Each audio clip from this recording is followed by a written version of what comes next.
Power. Now, what is power?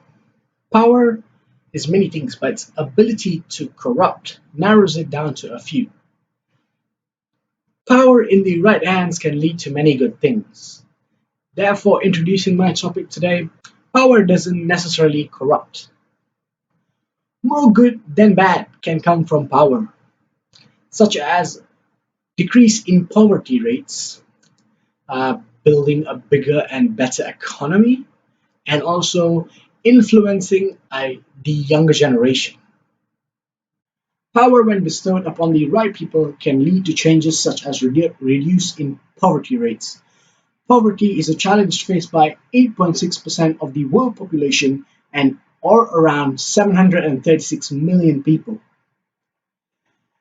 These people live to at least $1.90 or less, according to the World Bank.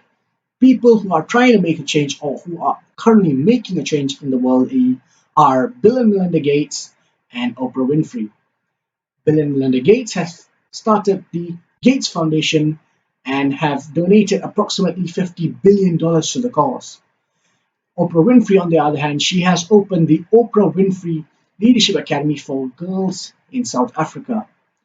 This foundation is for the unfortunate girls who don't receive education there, and this foundation is for their education, for them to strive in their future.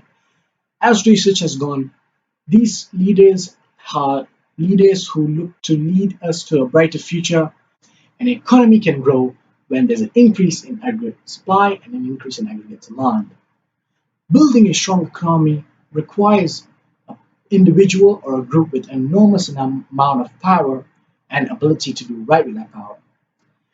An example of a person who has done right with that power is Jeffrey Cha, the founder and current chairman of the Sunway Group, a local conglomerate with operating with over 12 industries with core businesses in property and construction. Those industries contain of property, real estate investment trust, also known as REIT, construction, hospitality, education, retail, leisure, healthcare, commercial, building materials, trading, and manufacturing. Examples of economic growth in those sectors are Sunway Pyramid, which is well known for their shopping and leisure.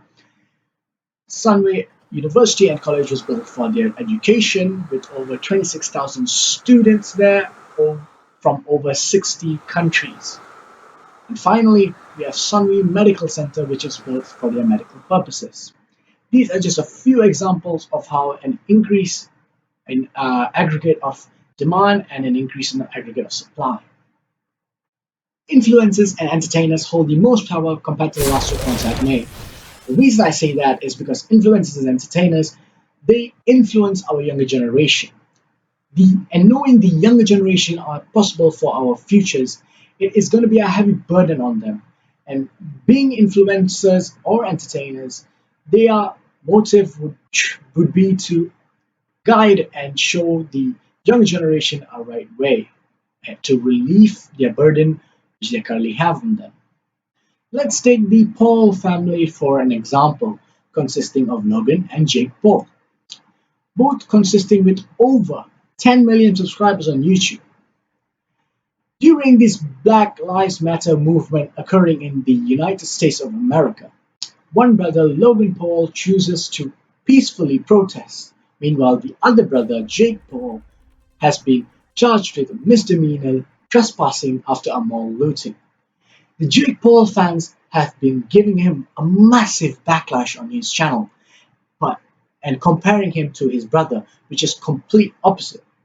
But there's also a few who are supporting his action, and that is what power can do. Aside from YouTube, let's use Selena Gomez as an example. She has over 179 million followers on Instagram, and she uses her social media often for charitable causes. Charitable causes such as initiative against human trafficking and violence against children. These are two very good charitable causes. Next up is Zach King, a popular Viner slash YouTuber. He has rose to fame with over 23.3 million followers on Instagram. He his people say that his videos make them laugh, make them feel happy, and many bring out many other emotions from them. Therefore, proving my point that influencers played the biggest role. As a conclusion, power does not necessarily corrupt because power can be used to reduce poverty rates. They can also be used to structure a good economy and also be used to influence the younger generation. But don't get me wrong, power can fall into the wrong hands. Therefore, us as people have the responsibility to try and fix the issue before the power has been misused. Finally, thank you guys all for watching, and hope you all enjoyed this background, me in it.